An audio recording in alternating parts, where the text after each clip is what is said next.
সরে তো যাবেই, সরে যেতে বাধ্য, কারণ ও কোনো অপরাধ করেনি।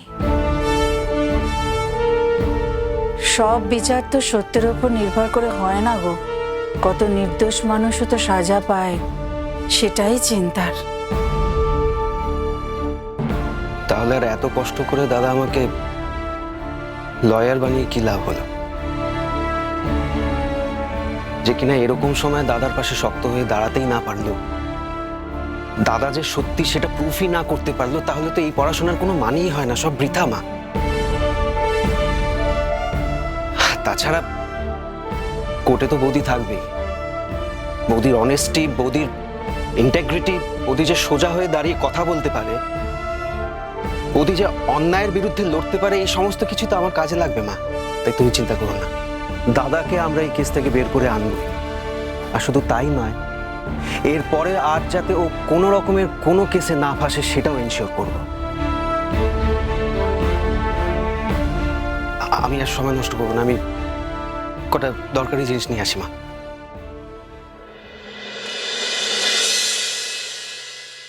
বেশ কয়েকদিন ধরেই ওকে খুব ছটফট করতে দেখছিলাম। কাল আমি ওকে জিজ্ঞাসা করলাম যে কি হয়েছে, আমাকে বলো না, তুমি তো আমাকে কিছুই বলো না। তখন আমাকে বললো যে দাদার জন্য ওর খুব অপরাধ বোধ কাজ করছে। যে দাদার জন্য সমাজে প্রতিষ্ঠা পেয়েছে, এত টাকা রোজগার করছে দাদার জন্য, সেই দাদার পাশে আজ অবধি দাঁড়াতে পারেনি। তখন আমি ওকে বললাম যে যা হওয়ার তো হয়ে গেছে, দাঁড়াতে পারোনি তো কি হয়েছে, সময় তো চলে যায়নি, এখনো সময় আছে। আমি তখন বললাম আজ তো দাদার কোর্টের ডেট আছে। তখন ও রাজি হলো। ও মনে মনে তাই চাইছিল জানো, দাদার পাশে গিয়ে দাঁড়াতে। তাই আমরা আজ এখানে এলাম তোমাদেরকে এই কথাগুলো বলবো বলে। তবে বিশ্বাস করো, আমরা ভাবতে পারিনি যে তোমরা এত সহজে ব্যাপারটা মেনে নেবে। মেনে না নেওয়ার তো কিছু নেই, ভাই যাই করুক না কেন, দাদা কি কখনো পারে ভাইকে এভাবে দূরে সরিয়ে রাখতে?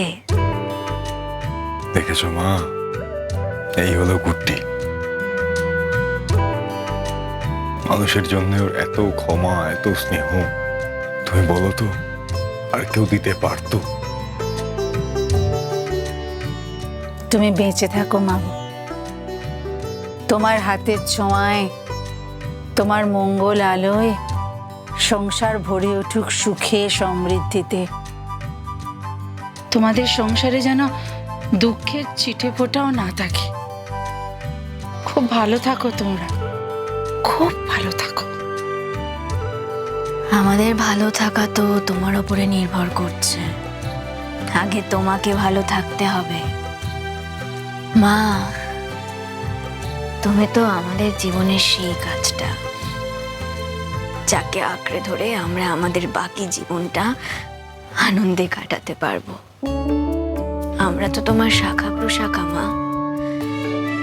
একটা কথা বলতে আজ আমার কোনো দ্বিধা নেই, তোমার ছেলের মতো একজনকে স্বামী হিসেবে পেয়ে না আমার জীবনটা ধন্য হয়ে গেছে মা। এত যত্ন, এতটা ভাবে আমাকে নিয়ে, সারাক্ষণ আমাকে নিয়ে ভাবে। কখনো ভাবিনি এত সুখ যে আমার কপালে আছে। আমরা খুব ভালো আছি মা। শুধু বাইরের এই ঝামেলাগুলো মিটে গেলে আরো বেশি করে ভালো থাকতে পারবো, সুখে থাকতে পারবো আরো বেশি। তবে আমি কি চাই জানো তো, সবাই মিলে পুরো পরিবারকে সঙ্গে নিয়ে একসঙ্গে মিলেমিশে সুখে শান্তিতে থাকতে চাই, আর কিচ্ছু চাই না। তোমায় একটা কথা বলছি, আমরা না চাই না আর কোনো অশান্তি ফিরে আসুক আমাদের জীবনে। শুধু সম্পর্কটুকু চাই, একসঙ্গে হেসে খেলে এভাবে জীবনটা কাটিয়ে দিতে চাই। জানি দিদি ভাই, সত্যি বলছি, আজকে মন থেকে বলছি, বিশ্বাস করো যা করেছি আমরা ভুল করেছি। আমাদেরকে ক্ষমা করে দাও প্লিজ।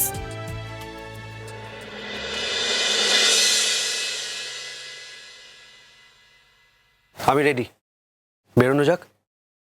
অবশ্যই।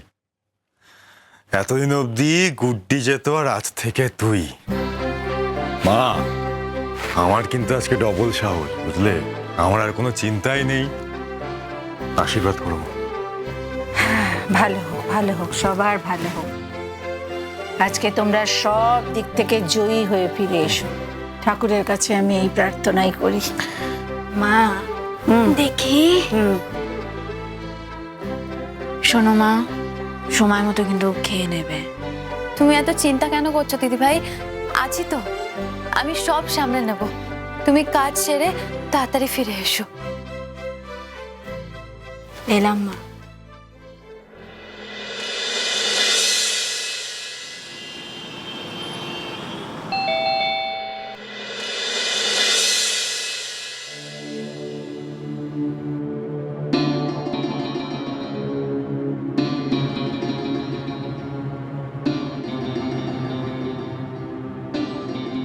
আসুন।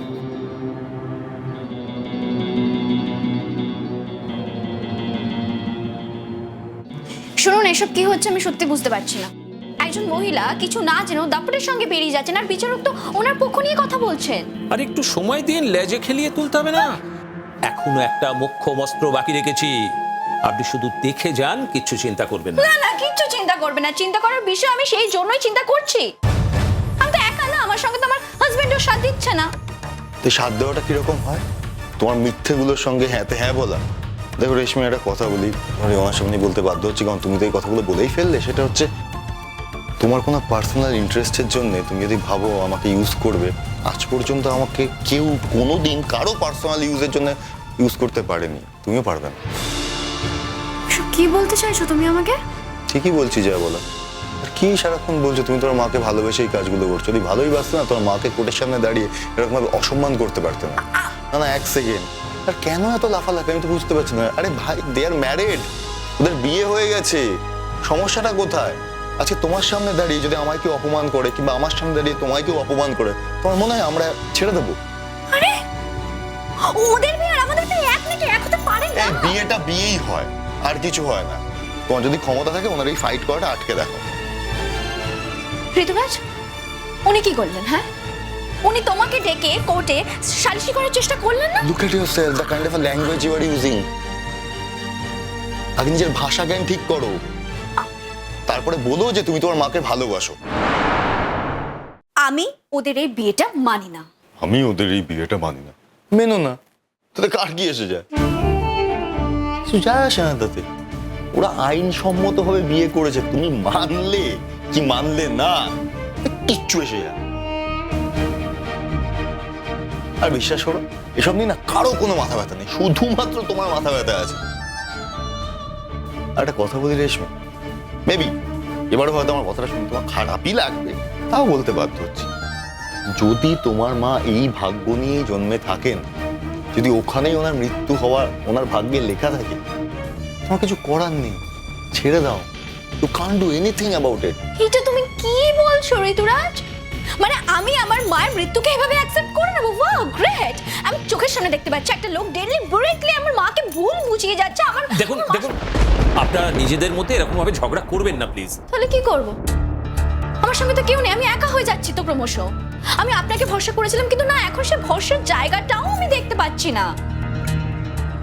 আপনি এখন আমার পুরো খেলাটাই দেখেননি। কবে খেলা খেলবেন আপনি? হ্যাঁ, পুরো কেসটা জিতে গেলে? কেসটা জেতা অত সহজ নয় ম্যাডাম। শুনুন, আমি আপনাদের দুজনকে ডেকে পাঠিয়েছি একটা কারণে। স্যার, আপনাকে বলছি, আপনাকে আর একটু সচেতন হতে হবে। এক্সকিউজ মি, সচেতন? সচেতনতার কি বোঝেন আপনি? মানে হঠাৎ করে কথাটা কেন বলছেন আমাকে? সচেতনতা মানে বোঝেন? এই সমস্ত উল্টোপাল্টা কথা আমাকে বলবেন না। না না, আপনি আপনার স্ত্রীর বিরুদ্ধে গেলে সেখানে একটা কথা দাঁড়াচ্ছে না, এখানে একটা পয়েন্ট নোট করছেন বিচারক। আচ্ছা, আপনি ওর বিপক্ষে যাচ্ছেন কেন?